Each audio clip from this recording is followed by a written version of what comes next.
دل جدا زبان جدا باشد، او کجا طاعت خدا باشد؟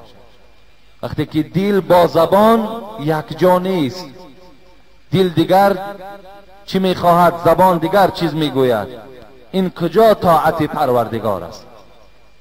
جسم در خانقاه و دل در سیر، این چنین بندگی چی خط و چی خبر؟ جسم تو بالای جای نماز است، لیکن تمام خیال تو در کوچه است. این از کجا میگوید؟ این چه عبادت است؟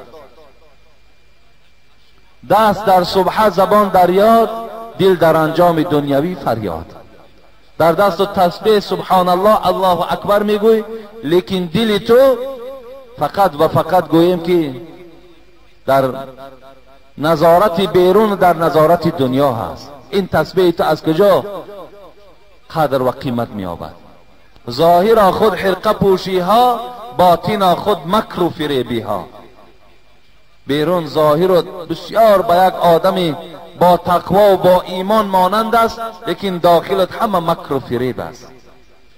حضرت در آخر گفتند این چی طاعت چی بندگی باشد، مردنت به که زندگی باشد.